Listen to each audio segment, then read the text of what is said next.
Basic Control, baby. Today we're gonna get in your minds. We're gonna get in real deep. Welcome to Basic Control, the show where we effectively break down various forms of media into relatable context, basically give the control back to the viewers. My name is Aaron Ray, aka The Boss Ray, on social media. Feel free to follow me on Twitter, Instagram, and ArtStation. As for my co-host, Adrian, where can the people find you? At the Signs with the Y.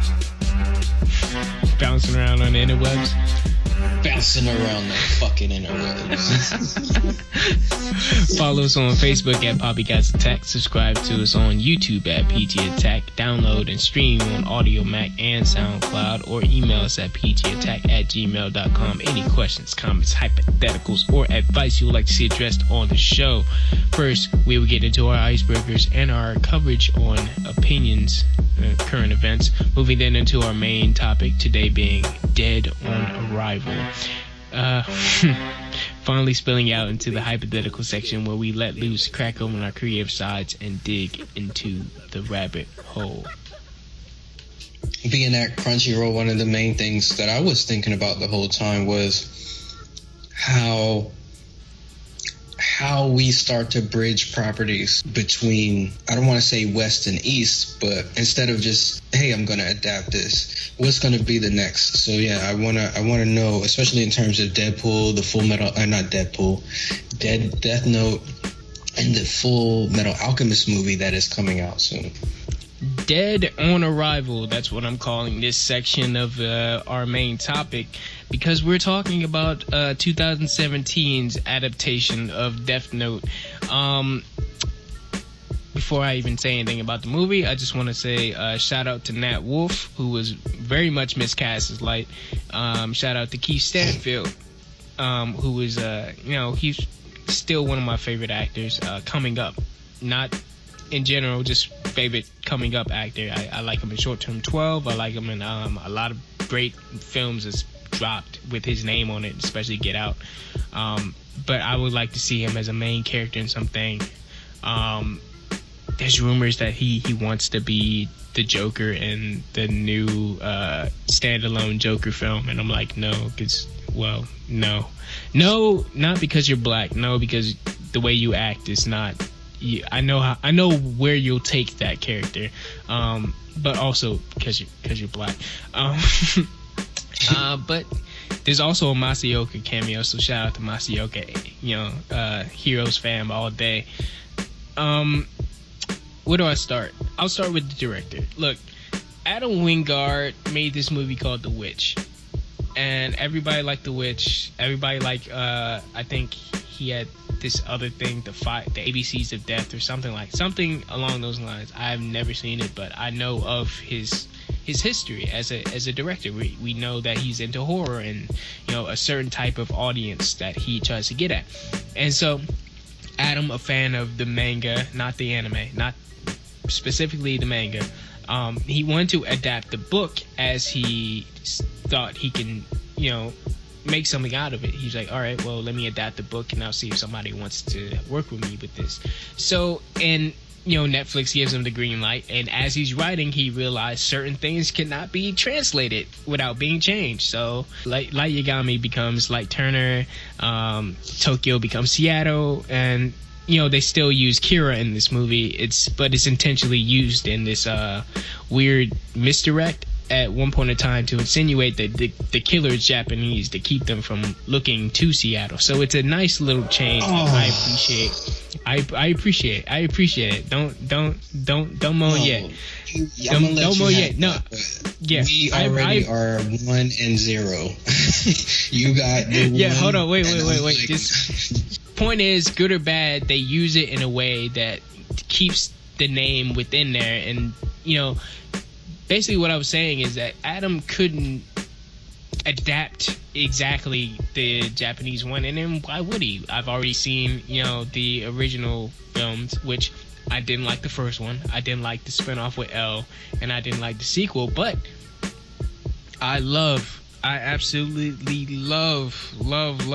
I think it's the most perfect Death Note adaptation of all time, because it does not step on anything that the manga has ever, or the anime has ever done. Light up the new world. incredible film. Watch Light Up the New World. Death Note, Light Up the New World. Pretty freaking good. Like, it's like it's watch Light Up the New World. Perfect, best Death Note adaptation, even more than the original 2 films, because those are whatever. I don't think you honestly, after this, I don't think you can ever do Death Note as is.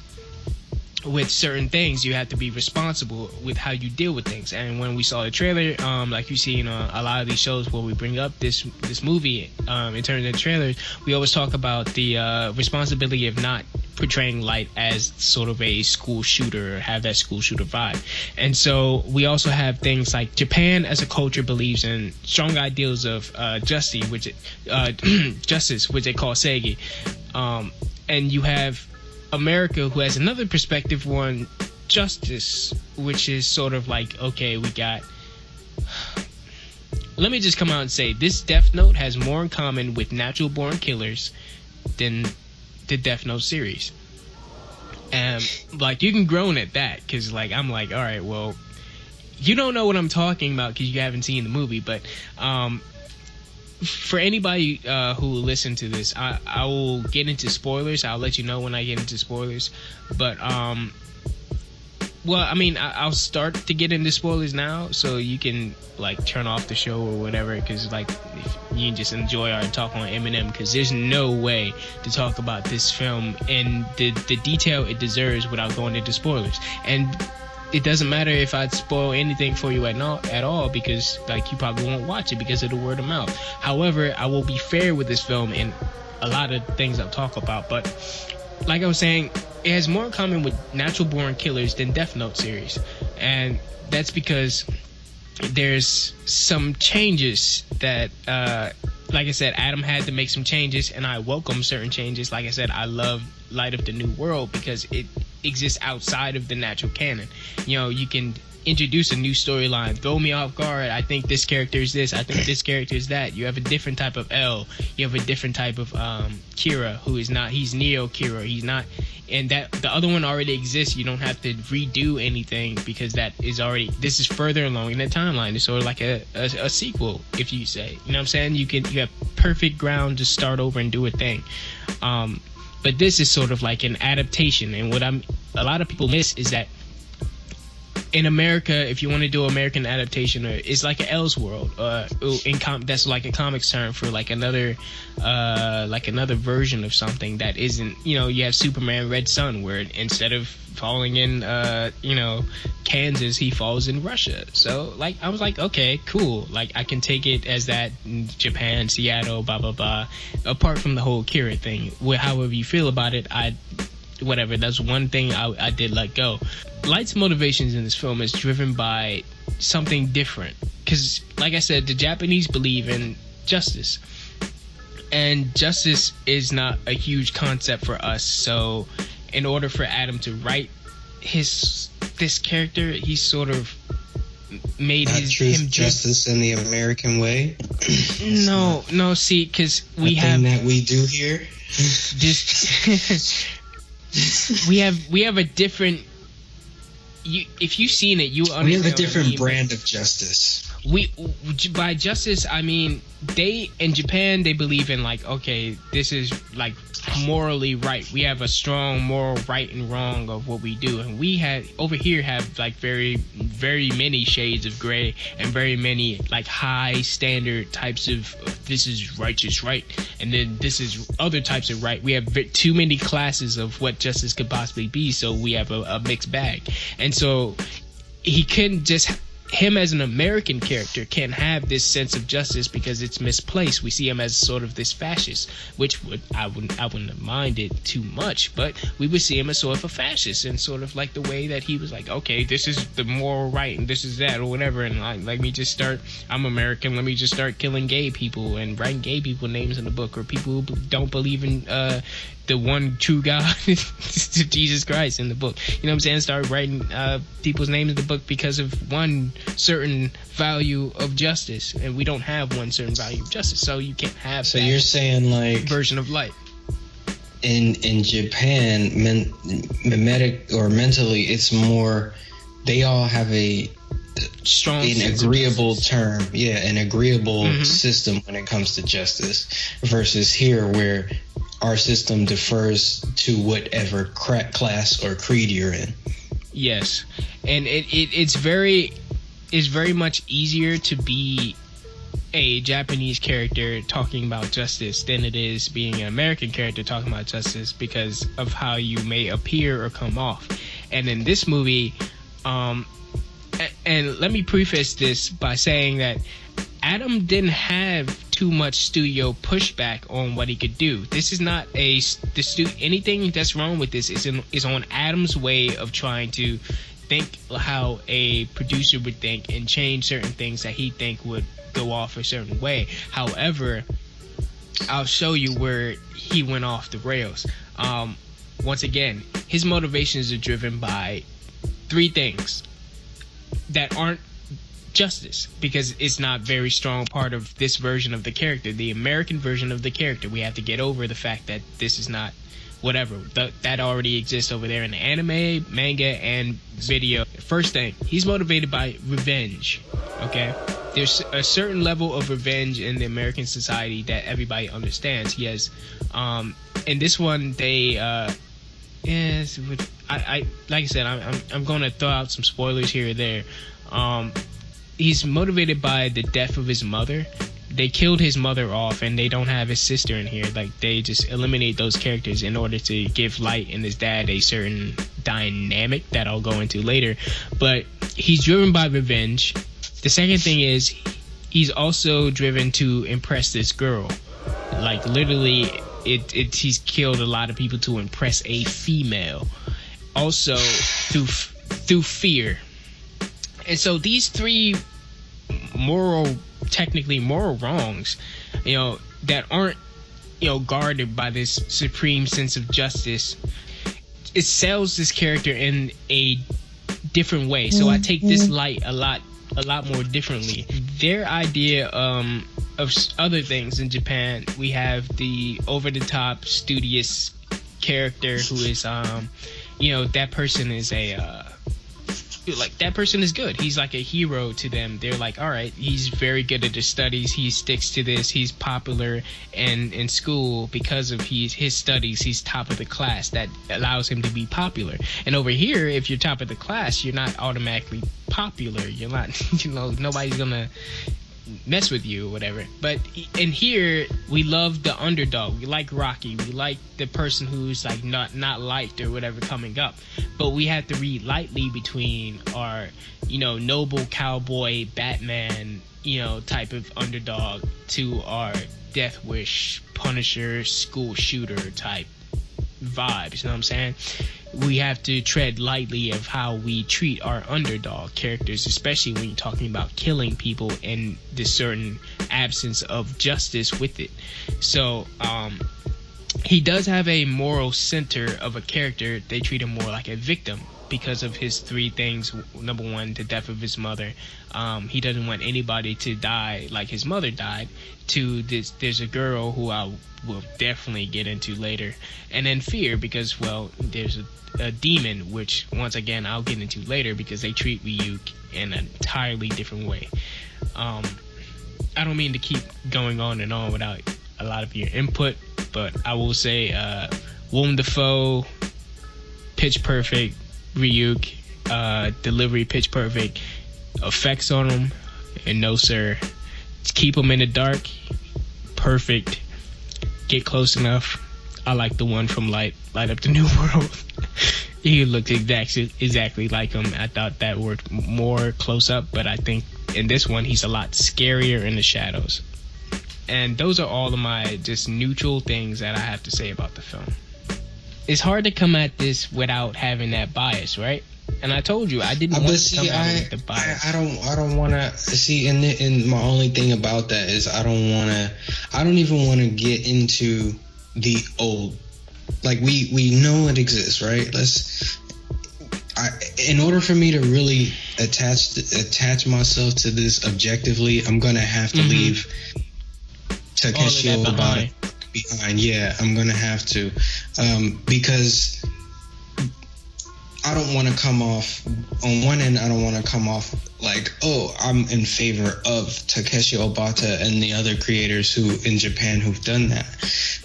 I want to be able to sit here and say, look, if you're going to write something, it should be, or you should maybe approach it this way. So in case of everything you told me so far, there are things in Japan that I believe a skilled writer could take and adapt into the U.S. audience. I don't think it would be too far-fetched to understand this character if he were in it, not just as a victim. You know what I mean?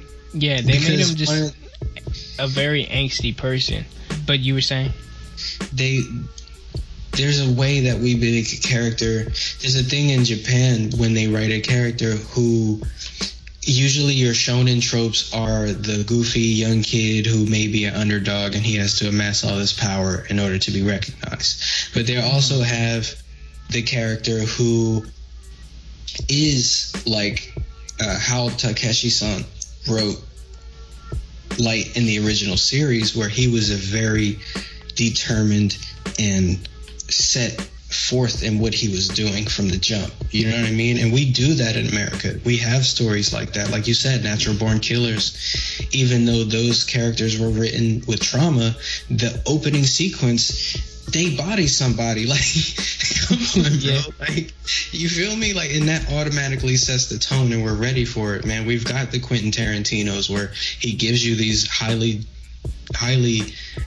justified characters in their own right, without the victim attached to it. So it's not like it can't be done. That's where I'm with that. All right. And see, that's kind of where I am too, where I wanted to go into this and not be attached to the manga at all, and just see it for a film. And then my main purpose was to see, okay, is this a good movie on its own, and what would I do if I was in the position to adapt these things. And I'll explain why certain things work as an adaptation or something new, and then other things where like you're missing the point of what this was supposed to be.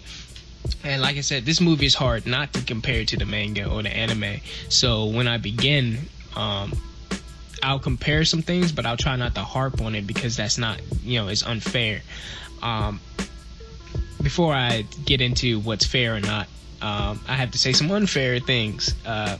Once again, Light, your Light is this kid. He's not nearly as smart. He's not nearly as clever.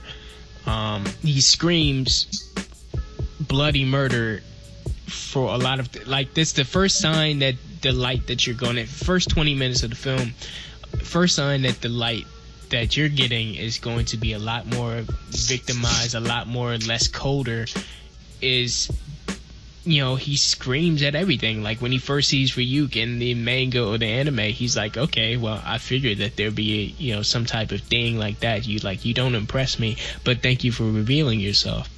Let's get to work. And like, what is this about? He's testing things out for himself. He has a certain idea of justice where he's already started killing. But in this one, he's sort of like, as many people seen in the early clip, he's sort of manipulated early on by Ryuk, who they treat in a certain type of way. And like I said before, in America, the smart guy is bullied, ostracized. But in this one, his motivation is that his mother was murdered by somebody who evaded the legal system for years. And so his first victim, besides testing the book, in that scene with Ryuk, was his mother's killer. So like the second thing he does is like, all right, well, I have this book, I killed somebody already, let me just kill the person that killed my mother and evaded the legal system, give them that justice that I deserve, and a lot of other people deserve, for people who get off on that. And so I didn't get the school shooter vibe that I thought I was going to get as soon as they got out of the realm of high school, because they don't really spend a lot of time in the sort of that high school realm. Early on, yes, you do get that vibe because they make them bullied, but they leave that later on. And well, they get into sort of this tension and estrangement between Light and his father, and like I said, where respect, like highly, like very much respect, shame, and justice are heavy Japanese concepts. But this dude is like, he's cursing at his dad, dropping F-bombs like on his dad, tossing out this, this white kid disrespect. And this is what I'm saying about Adam's way of translating it to America. He's sort of forgetting the key components of certain relationships. He can still exist in America in a certain type of way that doesn't make him this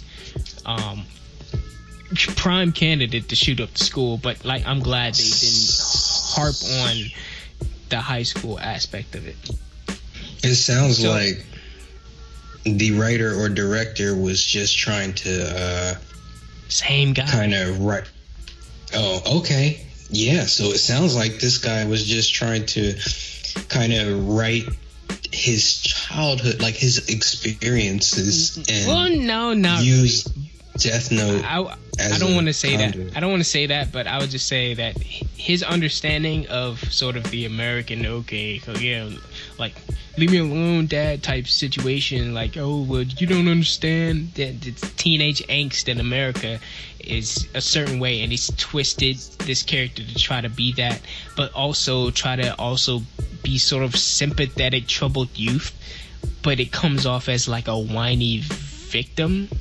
And so, like I said, when he gets the notebook, we meet Ryuk, and like I said, it struck me that in this, Ryuk was more Willem Dafoe did a great job, but in this, death gods in his universe are seen more as tormentors, or like an evil genie who actually does the killings for Light, like in this sort of like telepathic Final Destination type setup. Like that was a surprise for me, because like, you write somebody's name in the book, Ryuk goes out and he orchestrates the death for you type situation. That was the big change, where he wasn't really present for all the deaths that was written in the book before. Now they allude that he is the one behind some of these things. So, and then also he sort of takes it as that he's charged with finding somebody to own the book and write some names in there, and if you're not up to it, just give him back the book and he'll find somebody else. Like, he really wants to do that, and that's sort of what they did in Light Up the New World, which I didn't mind them doing in this as a change. I thought it was interesting that they allude to a previous owner of the book. Before he gave it to Light, somebody else had the book and wrote a lot of names in there. I mean, they did less of the whole Justice I'm Kira thing, but like, Ryuk was saying that person was a lot more interesting. And that person also writes a warning in the book saying, along with 34 other new rules, which I'll talk about later. But here's one of my big problems. Even though it's a welcome change, you end up with the fact that he wrote Ryuk's name in the book, which much later Light threatens to write Ryuk's name in the book, even though, like, when he first reads the book and there's the warning in the book that the previous owner wrote, he said, why would you have that scene if you can already see somebody wrote his name in the book? He even says, like, I'm gonna write your name in the book, that type of situation, if you don't do this, that, and the third. And then Ryuk says, well, people already tried and only got 2 of his 4 characters in his name at one point in time. And it was as cool of a scene as it could have been. You kind of contradict yourself because somebody already wrote his name in the book. And so I'm like, all right, well, I see where this is going, you know what I'm saying? And so Ryuk is treated more, bottom line, Ryuk's treated more like an antagonist. Yeah.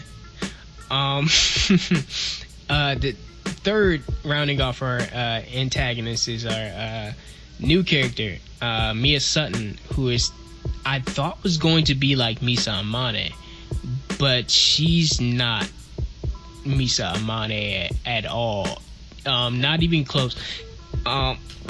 You would think that that's what she was supposed to be because her name starts with an M, and no, she's like this whole other different type of character.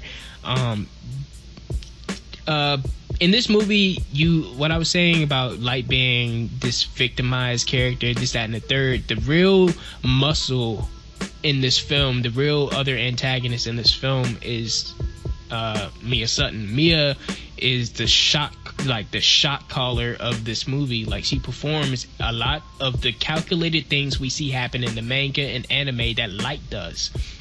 She does, basically, she's the way of the writer, separating Light from the darker parts of Kira in order to keep, that sort of view of him clean and, preserve his innocence and this, that, and the third. So it's like, okay, well, it wasn't Light who had this thing that went against the values of, I don't know, this poorly demonstrated justice. It was Mia who does these things. Like, in this film, she's like I said, spoilers, she's very much the most, she's the bad guy. She's she's that person in here who is the psychotic, unlikable person. And then, so take away all of his hypocritical moments from the manga and lessens his psychosis and transfer that over to his new partner, Mia. That's interesting, I guess. Yeah.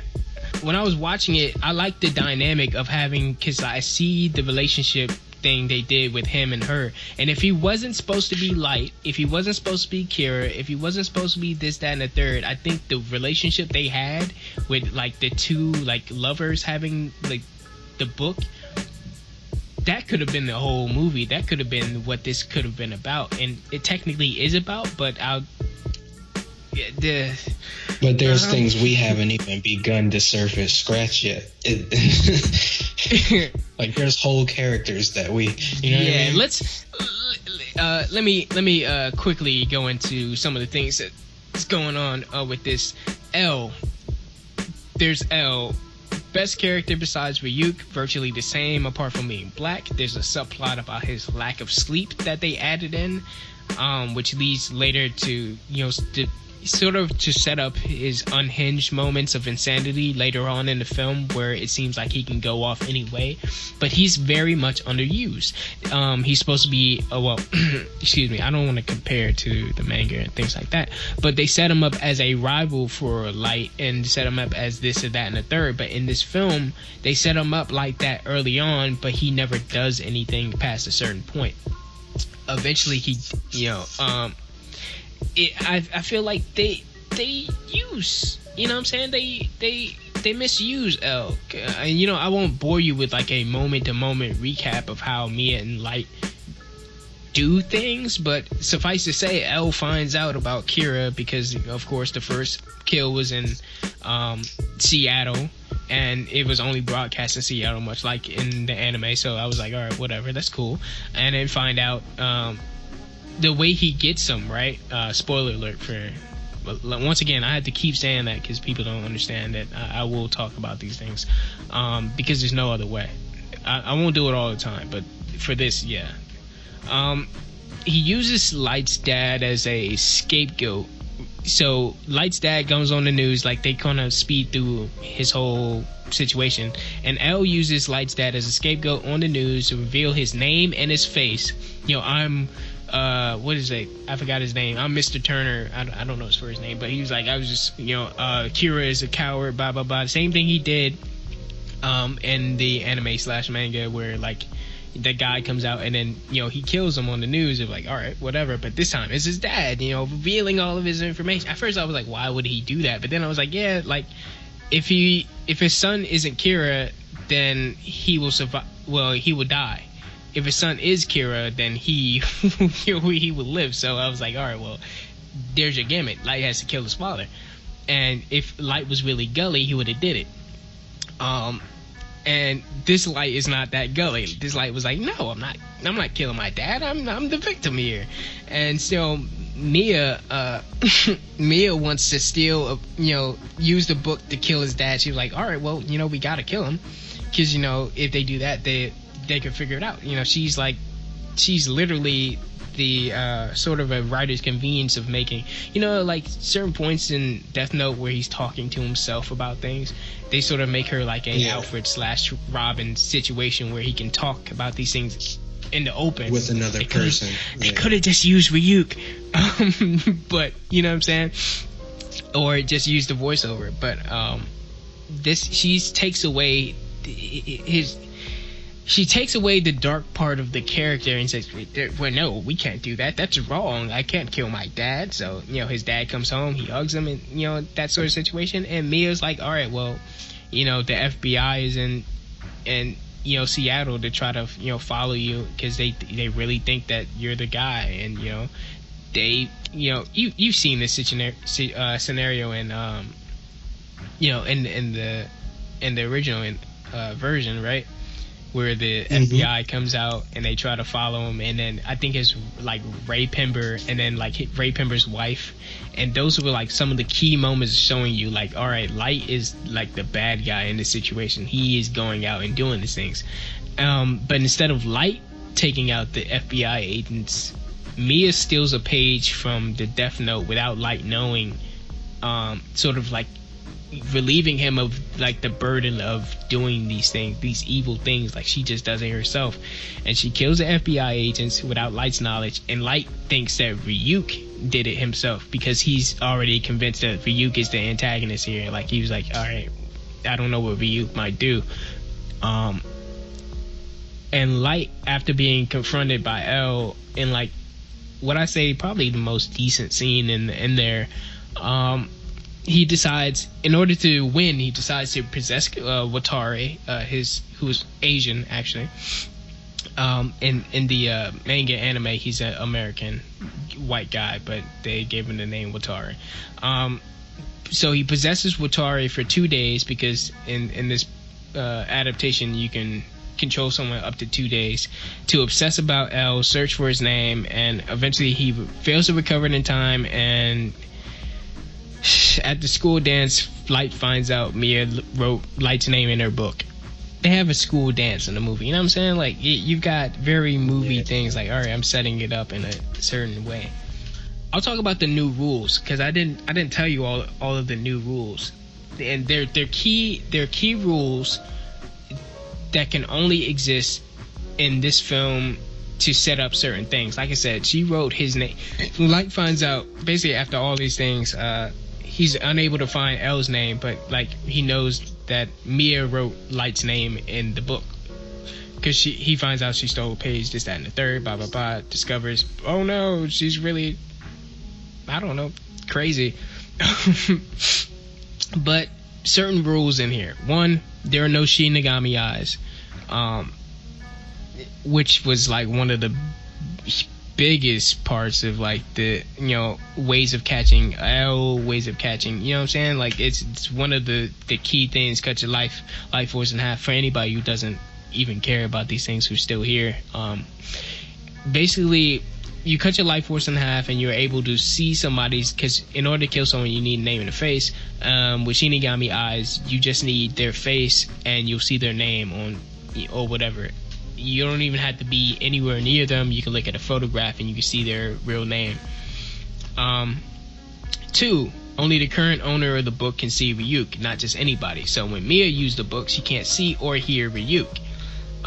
3, you can cancel a death by burning a page before it happens, but only once. You can only burn one page of the book. After that, you can't try the trick again. You can't cancel any other deaths. These key rules help navigate the third act because he tries to like develop this plan to defeat Mia. This is like the scene where, like I was saying, like this is like, all right, this is the most Death Note thing I've seen. So he develops a plan to defeat Mia and L, but they forget all about L, and L has this weird moment where he hijacks a police car, hunts down Light on foot because Watari died, and he doesn't care no more, and he's just like straight up trying to shoot him in the face. So you got Keith Stanfield freaking out, hyped up on candy, you know, and lack of sleep, just driving around like in a stolen police car trying to like shoot Light in the head. And Light starts, like, you know what I'm saying? Light is running away from this guy. Like, dude is like a clear suspect at this point. Dude is like, all right, well, you're running. Like, you're clearly the bad guy here. he finally meets her at the Ferris wheel, puts her in a strange like hostage situation or whatever. Tells her, he's like, all right, well, I love you, so we can both get out of this, but do not take the book. If you take the book, we can just get out of this together, And she's like, what are you talking about? Like, you're so weak, you're whiny, you're weird. What are you doing? Like we're both in a Ferris wheel. You've got to. Oh yeah, somebody knocks out L, and he takes L's gun that has a weird light on it for some reason. It looks like a toy gun, but I don't know why they did that, but it was this futuristic looking gun. He shoots the Ferris wheel to make it stop, blah blah blah. Like, he shoots the control box. And so they're up there, hostage situation, everybody's there. Like, this is clearly an incident, like newsworthy incident, where like they're on the Ferris wheel, dude has a gun, there's a person, and the thing is, bottom line, tells her not to take the book. She takes it and activates a series of events planned by Light to kill her, burn his name, before she dies.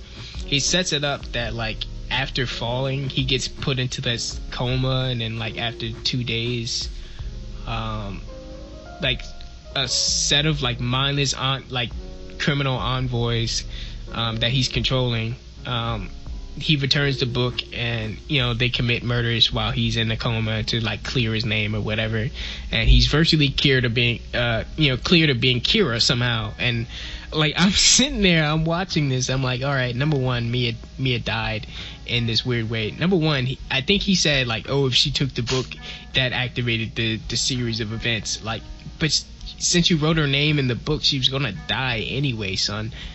Like, it's like stuff like that. And but whatever, like, there's supposedly in this universe you can create an if-then situation, whatever. And so like I said, it sets up a situation where like a part of her death, one of the conditions of her death is that his name is burnt as she falls off this Ferris wheel. He falls in the water. Yeah, that's basically the movie. Apart from L. So there's gonna be a part 2. Well, at the very end, they cut it off because L is like clearly not convinced that Mia was the Death Note person, because he finds a page in Mia's room, like clearly showing her that like he has the page with all the FBI names on it in her like calculus book, blah blah blah. And but he caught him at that point. He caught him beforehand when like he had the gun and the whole amusement park. That was a whole set piece. That was a huge set piece of like falling in slow motion and 80s rock music. Like, son, like, it's the it was sunny. I don't know. I can't even say, like, it was a weird climax, son. Like, I didn't like it. I liked the little Death Note part after, but like I said, it led nowhere, because like he already exposed yourself. You're done at that point. He called him at that point. And so like they sort of ended on like, okay, well, L is like very sad about the thing that happened with Watari, and Light revealed himself to his father at the very end, and and so like they kind of make it that L may or may not have wrote his name on the little page of Death Note that was there, because like he's like very black, very upset. One night, L, son, like at the very end, like and they just cut off like that, like they just cut it off there, and like Ryuka's just like, oh, you guys are interesting, that type of situation. I was like, oh, girl, you're pretty good, man. But let me just wrap this up in the only way I know how. When we review movies here on Basic Control, I like to introduce the arms of karma. There are 5 arms, technically 5 arms, 4 arms, 1 extra arm, let's say, of karma. And the arms of karma will help me understand, or help you understand as a viewer or listener, if this film is something that you would want to watch. Even though I gave away basically the whole movie, in reviewing it, I'll let you know where the karma sort of lands. So we got 5 arms. The story arm, which basically is like the writing, maestro, which will be more of the if the director and the writing, the characters, acting, dialogue, all those things. And then we get the impact, which is the effects, and you know some of the other things going on, well, like huge situations going on. How's the tension? How's the music? And then my subjective view, which I will give my nitpicks or my biased opinion. So first off, let me start really quickly to finish out. Story. Bad karma. I can't even. I left out a lot of stuff, but like I said, bad karma. They dropped the ball. Writing wise, they had a lot of good moments. I think the best thing that worked was the relationship between Light and Mia.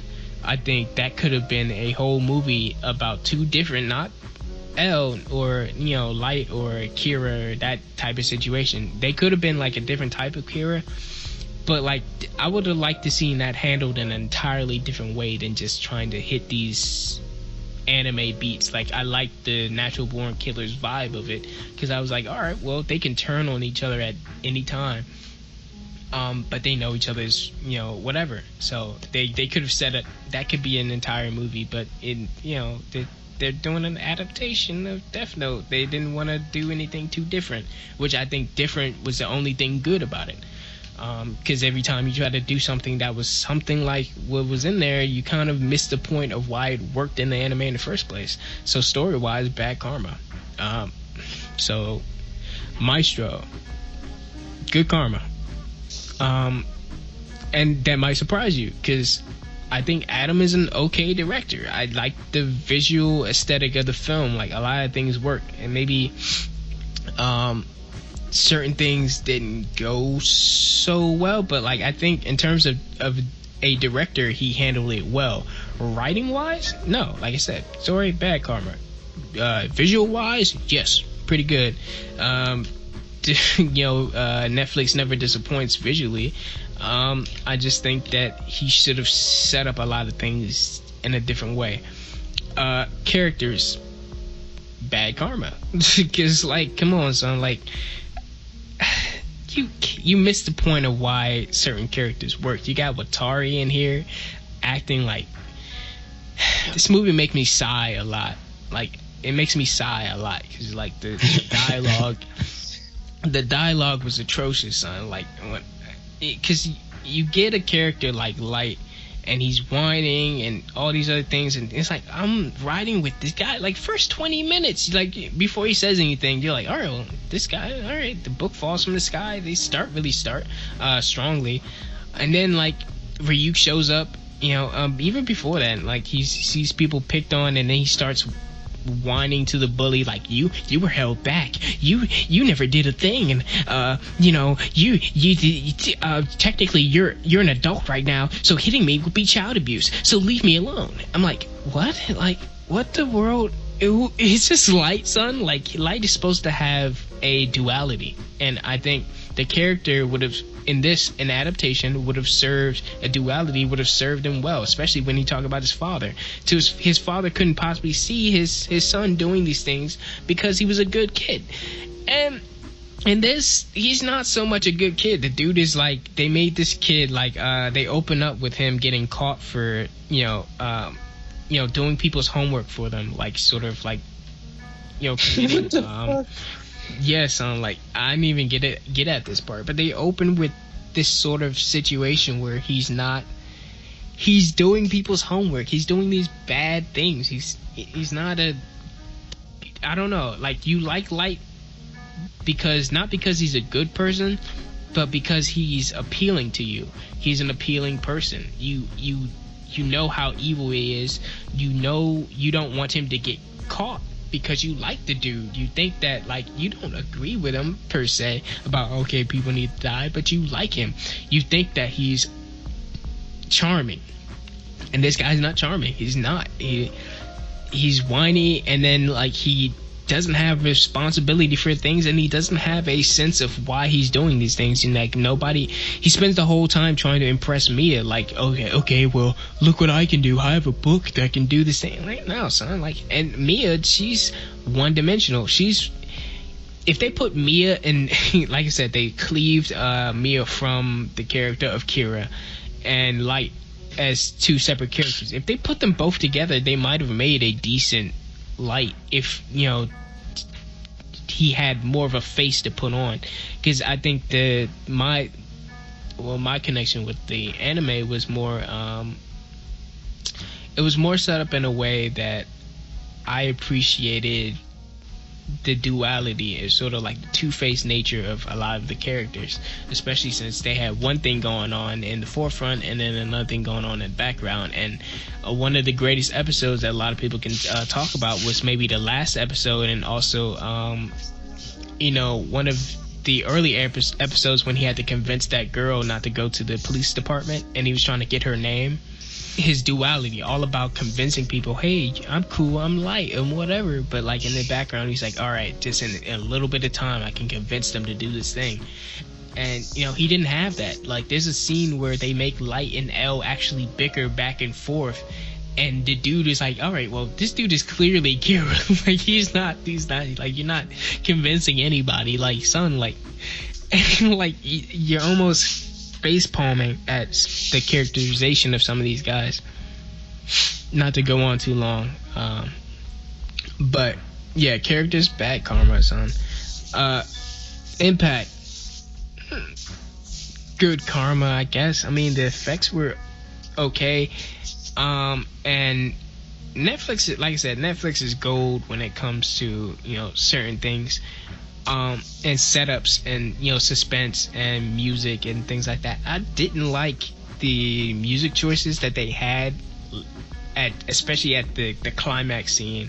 There's a like I said, there's that Ferris wheel scene where spoilers, they fall from the Ferris wheel and they go in slow motion, and then they start playing this music, and it felt like you seen Dread, right? The remake, the one with Carl Urban. The new, yeah.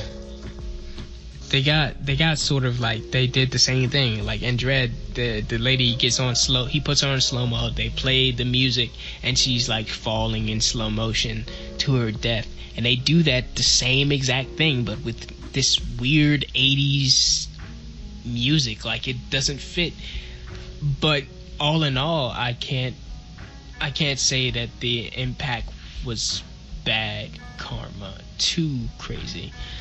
And then we get to my subjective view, which you can already tell what it is. I gave this movie a chance. I dismissed my previous attachments, and I forgave a lot of the changes that it came up with. There's a lot of things where I understand what Adam was trying to do, and I know what he was trying to avoid. And I appreciate that they didn't go too far with the school shooter vibe, which they started very early on. And I was like, all right, son, he's back talking his dad. He's in high school. He's killing other high school kids. Like, I don't know. But then they move out of that, and they start setting up this plot with him and his girlfriend, which they go suit. The most of the film is them making out. Okay, so Light and see, you didn't even get into all that. You hit the pertinent parts, and then you're like, wait, well. I wanted to drop the craziest bombs at the end. Son, most of the film is him hanging out with this girl, like, oh yeah, look how many people I killed today. Oh. Like, chill out, son. I'm like, Light doesn't even like Light uses women. He doesn't care, son. He's a sociopath. Like, well, but in this one, I can't use, what I'm saying? I can't bring that into, my opinion on any of other things until I get to my subjective opinion. And I think Light should be a sociopath. Light should be able to, execute people without having to go to Mia. And I like the character of Mia, but I don't think in terms of this movie she should have been there. I think she takes away from what makes Light.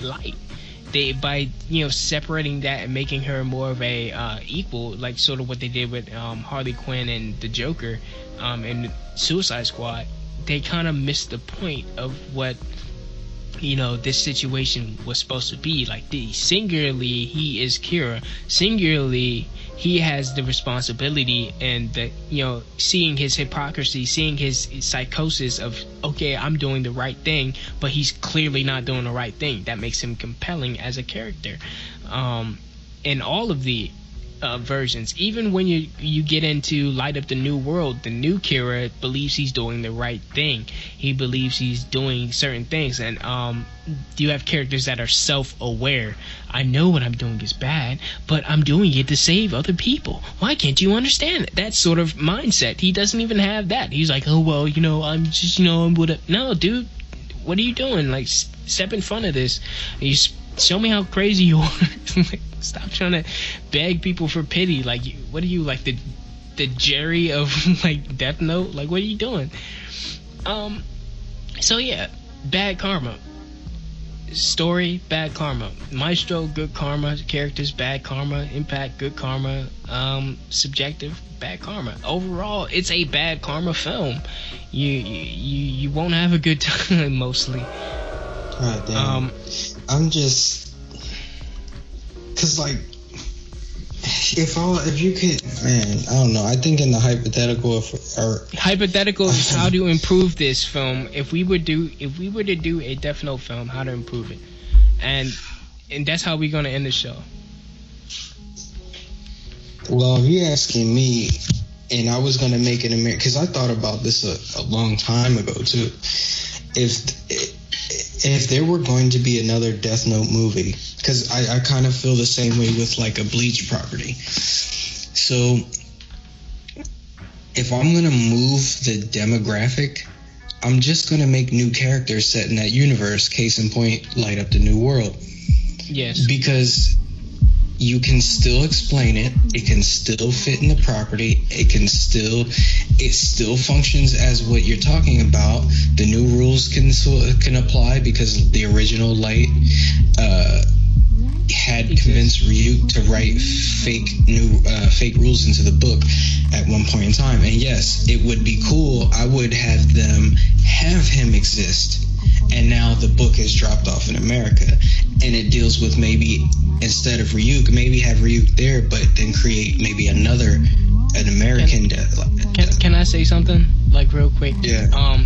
In Light Up the New World, they don't start the movie in Japan. You have characters all around the world who have these books.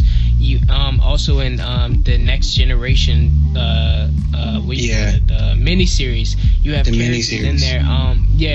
They start off with these Russian characters who are played by Russian actors who are actually, I'm watching a Japanese film about Russian characters who are actually Russian, who are actually living this life. In this movie, they go to Japan and you see Masaoka as this one character. He has like one line and you're like, okay, well, that's it for Masaoka. There's no Japanese connection here. And you have, Asian characters throughout, they allude that L and Watari are from Japan, or they came from Japan, yes, but as opposed to in the other version where they come from America, it really bothers me, you know what I'm saying? Like, because you have the ability to have American characters, have Japanese characters, and actually pay respect to it being emotional. The original. And like you were saying, if you want to set it in America, why not have Light exist just like in Light Up the New World? Light exists in that. It could be exactly like that, but set in America. It can even be, have you seen Light Up the New World? Because at the very end, I've seen the miniseries, the Generations. I don't want to spoil it, but at a certain point in that movie, you can see that, like, all right, there's many Death Notes in the world. So if they were to do a sequel or a follow-up or any type of way concerning Death Notes within the world, they can just easily do a sequel that is set in America with American actors and things like that, as just a literal sequel to what has already been. You don't even have to start over. You could just say all of these movies are canon, and then America made a version where a continuation. But yeah, go on. based on what you've told me, there were a lot of interesting takes. Like I like the separation of the psychosis between that Mia and Light. So I would have totally kept that. Maybe not so much Seattle because that's like Whiteville, but I get it. I like it could be any city USA. You know what I mean? Like there are these. Just not Whiteville, USA. Exactly. It would have made a little bit more of a balance, especially when you make L black and send him to Seattle. But okay. L, I would have definitely gave him more, because you pretty much said they shitted on him. It seems like, first of all, there were too many plots. There's like an A plot, a B plot, a C plot, and a D plot, based on what I've got there. And somewhere along the lines, these plots didn't converge correctly. So I would have probably threw out a few plots, maybe the L thing entirely, and just left Watari there to continue that, to kind of be the genius in that scenario. But I get L because L's an interesting character. You know, his mannerisms and sitting on his feet and, you know, all that shit. Eating chocolate, all that candy.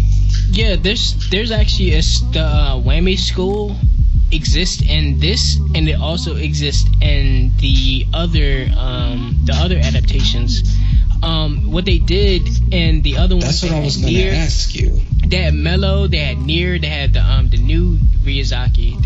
In Light of the New World, there's a whole other set of people who take under the mantle L. So even if you said it in America and you had different actors, you could just say this person was another person from Whammy School, like another person exactly. from L. And so I didn't have a problem with it being Keith Stanfield.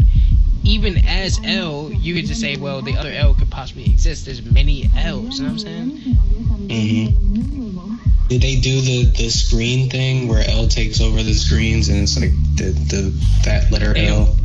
They don't have no voice changers though. You hear his voice, but okay. They do it for they do it for one scene between well, I don't want to say who, but they just do it for one scene, and then everything else is just him on the news with that hoodie and the mask. And honestly, the hoodie and the mask, I was like, he's best when he's wearing those things. Once he takes it off and you see, like, all right, this dude is like fully shaved, and like he just looks. Shout out to Keith. But son, never go out the house without some type of beard ever again, because like you just look creepy without. He did that in Get Out, didn't he? Yeah, in the first part he had a beard, and then once he was supposed to be weird, he had that weird bug eye look. And like, I like him in Atlanta when he has the beard and he's weird, and I'm like, all right, I can take you. The beard sort of legitimizes his weirdness, because I'm like, all right, he's still a cool dude. I feel comfortable around him.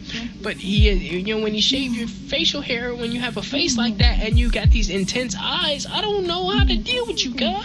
Like, that's probably what they like for the character. I guess. Make him look a little bit weird. I mean, I can some things I'm not like. This thing has a lot more problems than aesthetic or anything like that. But yeah. Totally Whammy School shit. I was hoping to hear anything about Nier or Mello, but it doesn't sound like it. Or any Whammy School attendance at all. Only one you have is him, and he's that's why I let L go so much, because that can really exist in any world that they set up. Right.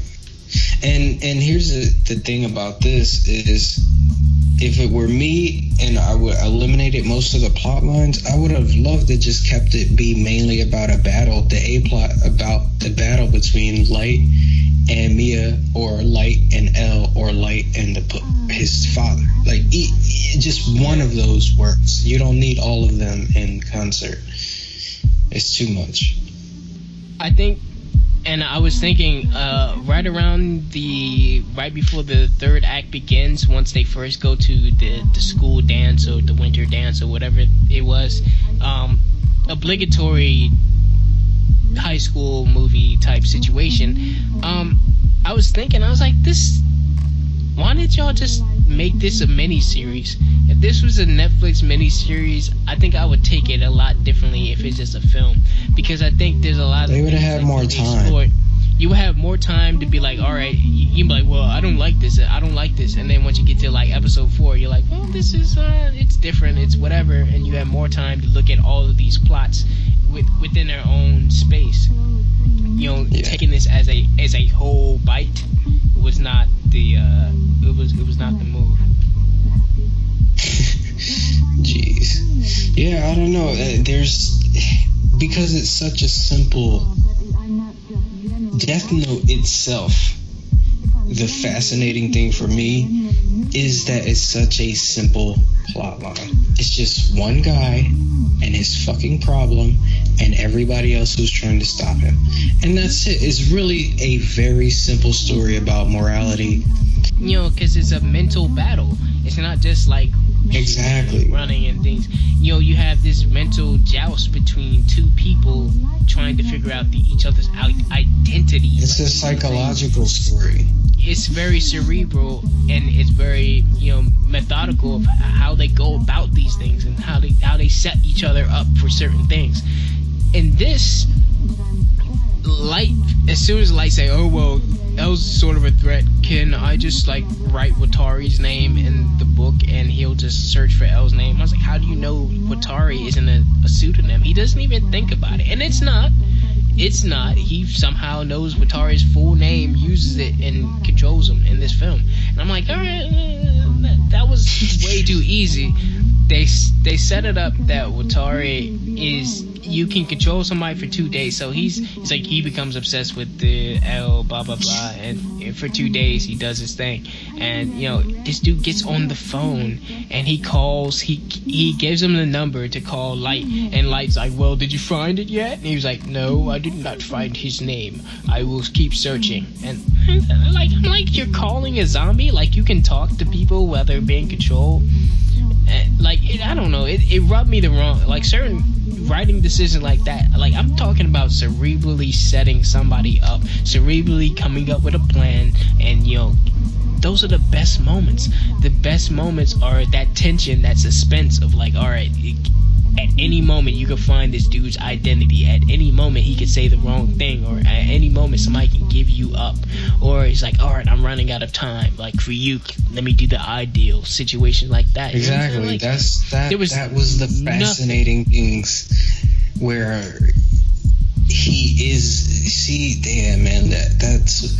And this is what I was trying to say, and I didn't wanna like. I hate being presumptuous first, but you can.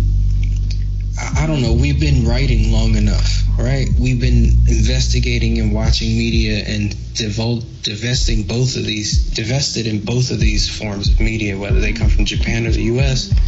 You can see what kind of tropes they're going to embed in something, and that shit just was like, how could you make that? The only way you can make that character compelling is if he grew mentally. And then his time crunch started to kick in.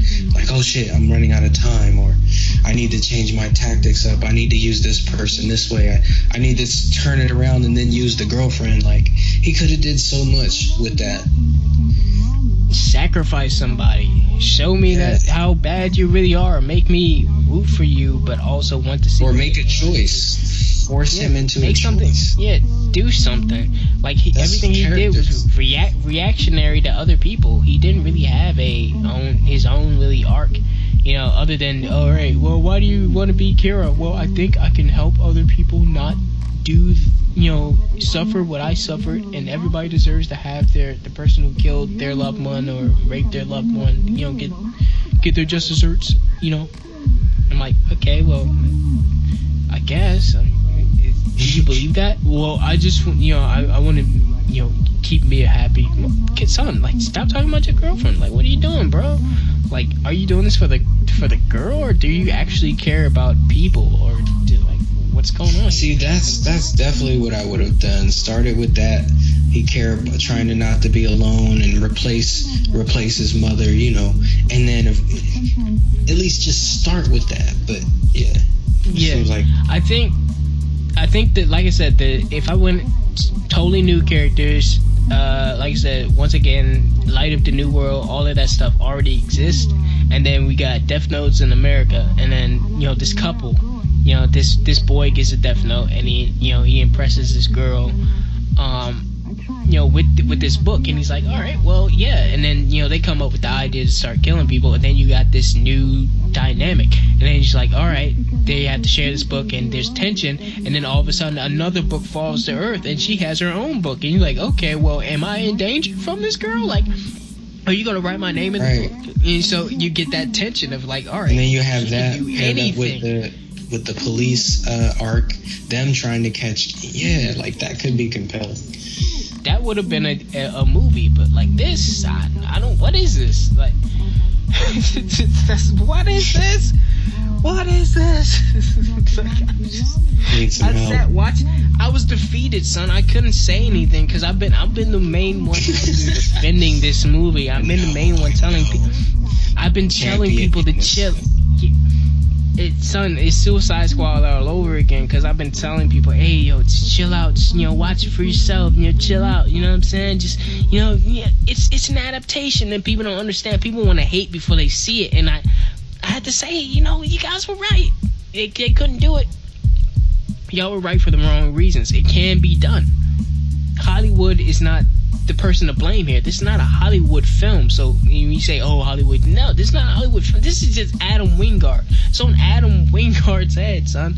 And in terms of, like I said, he directed it pretty well, but the story, he could have taken a step back and said, yes, I don't know what I'm doing in terms of this.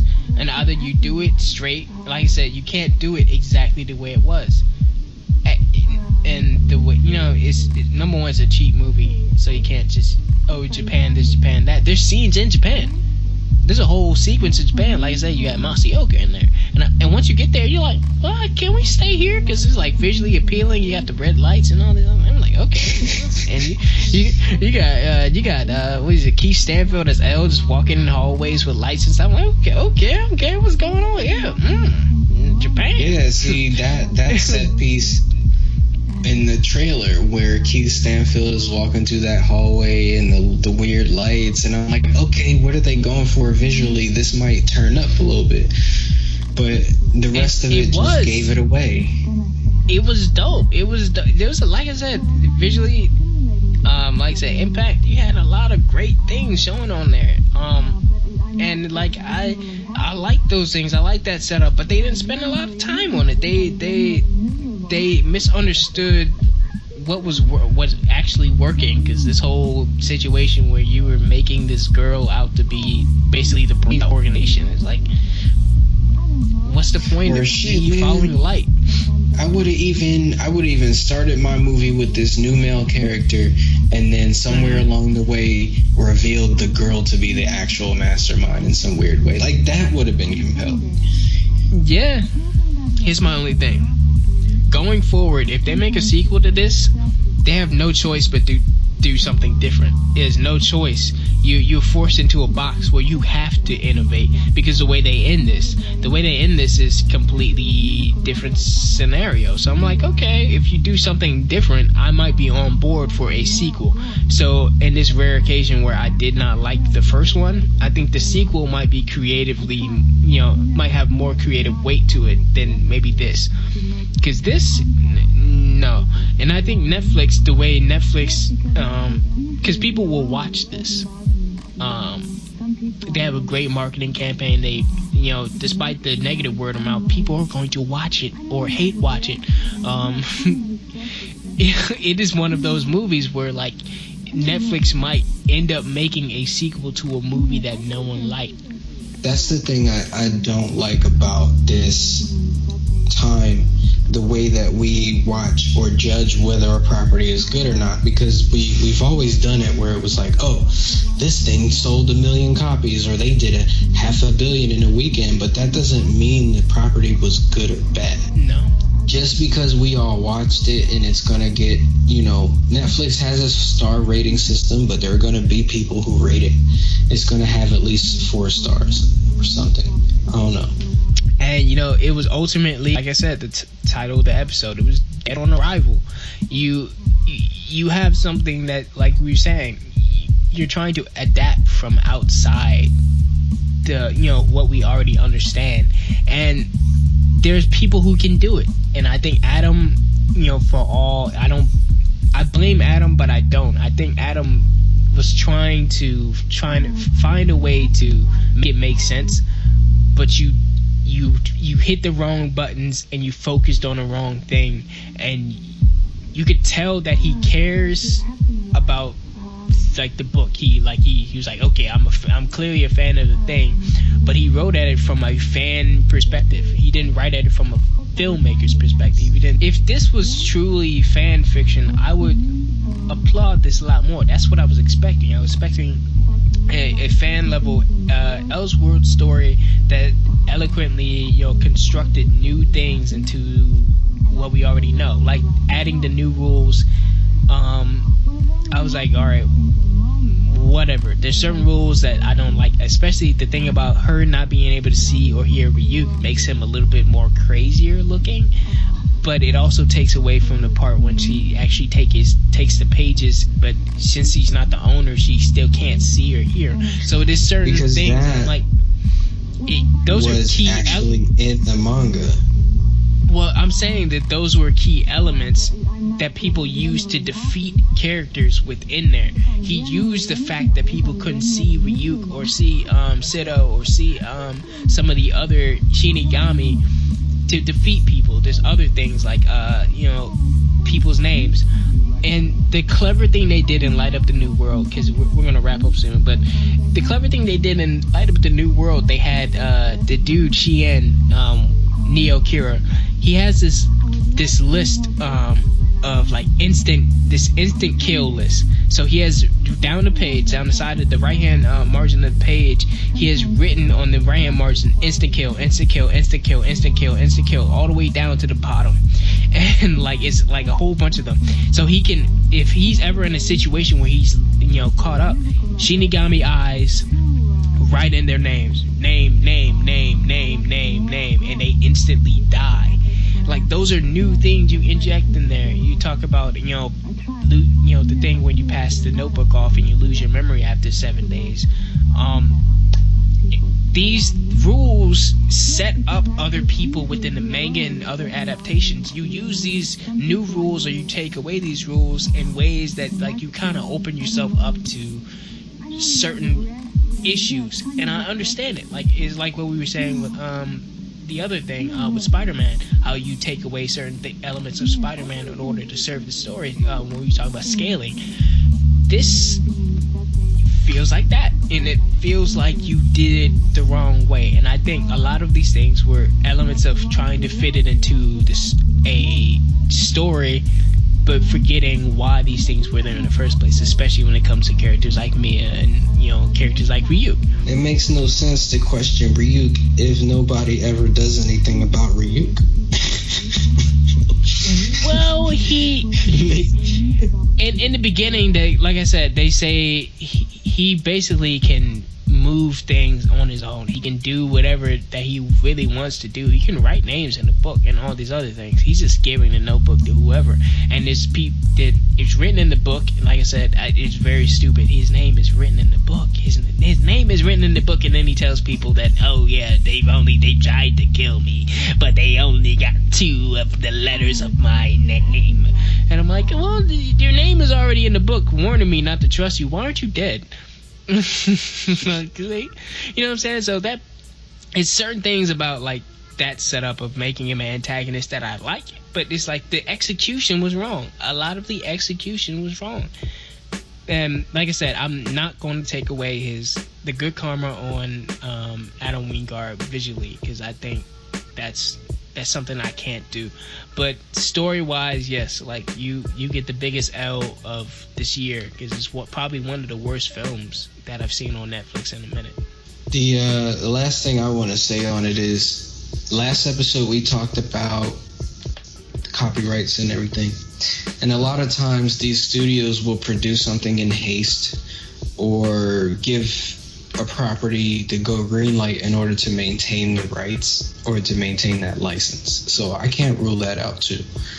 I don't know. I don't ever want to talk about this movie again. I don't know. I'll bring it up when it's relevant to compare.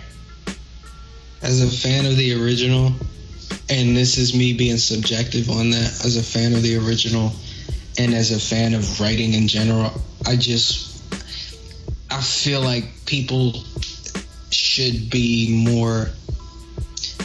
We need more writers in the room, is what I'm saying. And I get Wingard. You said Wingard's a director and a writer on this project. He needed another body on this, so that's all. As a respect to writing, if your style is heavily visual, bring some people in the room that can write something on paper and put that together. For anybody out there working on anything, or I don't know, studio, don't play yourself. There's a writer's guild. Use it. Yeah. Wingard, he found himself in a strange situation where as he was writing, he realized, oh, well, I'm trying to do this exactly the same, but I'm realizing that America, this wouldn't fly. And I think that's what we were saying before, where you had to be responsible about certain things, about the school shooter vibes and the other things like that. And maybe he picked up some of that while he was writing it, or maybe not. Maybe what he was focusing on was avoiding other things, but he ended up turning it into just a generic situation when it could have been great. It could have been something that can introduce a lot of people to anime films. You know, you have Light Up the New World, you have a Tokyo Ghoul film coming, you have Ronin Kenshin and other films like that, and even an Attack on Titan film. And you know, Warner Brothers Japan or Warner Brothers International is making a Full Metal Alchemist film. Real quick, in a world of House of Cards and all these other psychological thriller shows and political dramatic shows, something like Death Note, to assume as the creators anyway, that something that Death Note in its original construction wouldn't fit is a kind of a disservice to being a fan of or someone who studied the property or who works in these fields.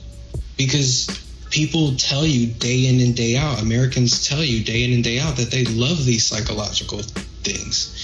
Some of the best shows on television have to do with these battle of wits and these long periods of the protagonist and antagonist not seeing each other, and how are they going to avoid each other or come together, and trying to figure those things out, you know.